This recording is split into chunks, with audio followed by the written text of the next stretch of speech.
The radio crackled to life at exactly 6:43 a.m., pulling Captain Rachel Hayes from her pre-flight checklist. She was flying a civilian medical transport over restricted airspace, carrying critical equipment to a remote hospital in Alaska when two dark shapes materialized on either side of her small aircraft.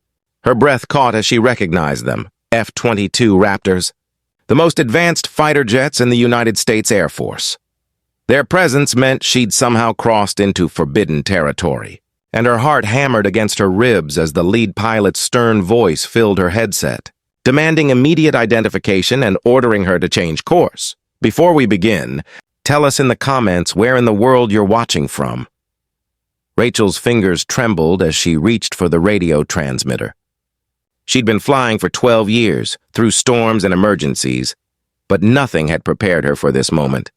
The morning sun glinted off the weapons mounted beneath the F-22's wings, a sharp reminder that these pilots had orders to protect national security at any cost. She swallowed hard and keyed the microphone, her voice steady despite the fear coursing through her veins. "This is November 7-3 Delta Mike, civilian medical transport," she said. "I'm carrying life-saving equipment to Fairview Medical Center. There's a 7-year-old boy waiting for a heart valve that expires in 4 hours." The silence that followed felt like an eternity. Rachel watched the jets maintaining perfect formation beside her, their pilots invisible behind tinted canopies. She knew what they were thinking. Civilian aircraft violated restricted zones all the time, usually by accident, sometimes with more sinister intentions. In the post-attack climate, the military didn't take chances. One of the F-22s pulled slightly ahead, a clear signal for her to follow them away from her current heading. Rachel's mind raced through her options, each one bleaker than the last. If she turned back, young Tommy Patterson would die on an operating table, his parents' hopes dying with him. If she continued, these pilots might interpret her actions as hostile. November 7-3 Delta, Mike. "You are in violation of Emergency Defense Zone 7, the lead pilot responded, his tone clipped and professional. "You will follow us to Elmendorf Air Base immediately. This is not negotiable." Rachel closed her eyes for a brief moment, thinking of Tommy's mother clutching her hand in the hospital parking lot just hours earlier, begging her to fly through the night to retrieve the valve from Seattle. The woman's desperation had been palpable, her faith in Rachel absolute. Opening her eyes, Rachel made a decision that would either save a life or end her career, possibly both. "Negative," she said, her voice gaining strength. "I cannot comply. I have a child dying, and I'm the only chance he has." She reached into her flight bag with one hand, never taking her eyes off the jets flanking her. Her fingers found what she was looking for, her military ID from another lifetime.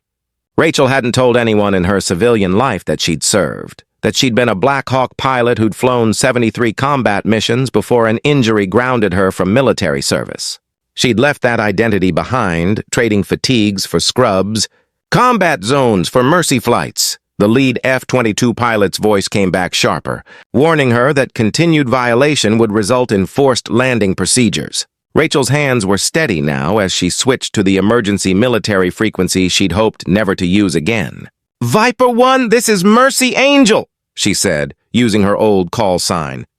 "Authentication code Tango Whiskey 794 Delta." Another silence, but this one felt different, charged with recognition rather than threat. She continued, words spilling out in a rush. "I was 40th Combat Aviation Brigade, 3 tours in Afghanistan. I know what you're protecting and I know why it matters. But right now, there's a little boy whose heart is failing and his only hope is in the cooler behind my seat." "Stand by, Mercy Angel," came the response, but the pilot's tone had shifted. Rachel could hear muted conversation in the background. Commands being verified, databases being checked. The jets maintained their positions, but she sensed a change in the air, a momentary suspension of the inevitable. Through her windscreen, the Alaskan wilderness stretched endlessly, jagged mountains crowned with snow, forests so dense they looked black from altitude. Beautiful and unforgiving, much like the choice these pilots now faced.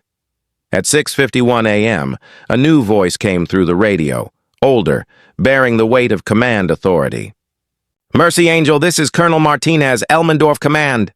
We've confirmed your identity and service record. Rachel held her breath. Tell me about this boy. So she did. She told him about Tommy Patterson, 7 years old, who loved dinosaurs and wanted to be a paleontologist. She described his congenital heart defect, how he'd been waiting 18 months for a matching donor valve, how one had finally become available in Seattle but needed to reach Fairview before 10 a.m., or the tissue would degrade beyond use. She explained that she'd filed a flight plan, but a computer error had never transmitted it, leaving her coordinates unmarked in the defense grid. The defense zone was activated at 5:30 a.m. due to credible threats, Colonel Martinez said slowly. Protocol says we divert or ground any unidentified aircraft, no exceptions. Rachel nodded, even though he couldn't see her. She understood the weight of those protocols, had lived by similar rules when every decision could mean life or death for her crew. But, the colonel continued, and Rachel's heart leapt, your service record shows 47 lives saved in combat rescue operations. I'm willing to bet you're not about to let that number stop at 47. The F-22s shifted formation, and Rachel's breath caught again, but this time from relief rather than fear.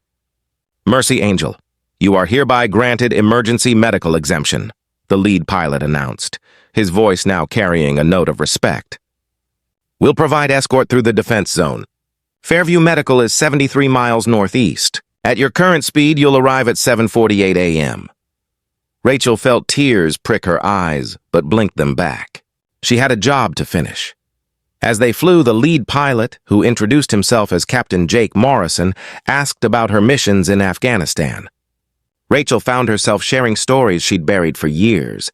Memories of flying through sandstorms to extract wounded soldiers, of landing in hot zones under fire because someone's brother or daughter or husband needed immediate evacuation. Morrison reciprocated with his own stories. And Rachel realized these pilots weren't just weapons systems operators. They were people who carried the burden of protecting others, just as she once had. At 7:32 a.m., Fairview Medical Center appeared on the horizon. The F-22s peeled away in a graceful arc, but not before Morrison's voice came through one final time. Mercy Angel, it's been an honor flying with you. Save that kid. Rachel's voice was thick with emotion as she responded. Roger that, Viper 1, thank you. She landed with minutes to spare, and medical personnel rushed the cooler to the operating room where Tommy lay prepped for surgery. 6 hours later, as Rachel completed her post-flight paperwork, her phone buzzed with an unknown number. The text message was brief. Surgery successful. Tommy's awake and asking for the pilot who raced jets to save him. His parents want to meet their daughter's hero. Dr. Shah, Fairview Medical. Rachel smiled, exhaustion and satisfaction warming her from within. She'd crossed paths with F-22s that morning, expecting confrontation, perhaps even catastrophe.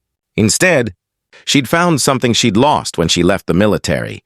Brothers and sisters in arms who understood that sometimes the greatest act of courage is trusting someone else's mission enough to make it your own.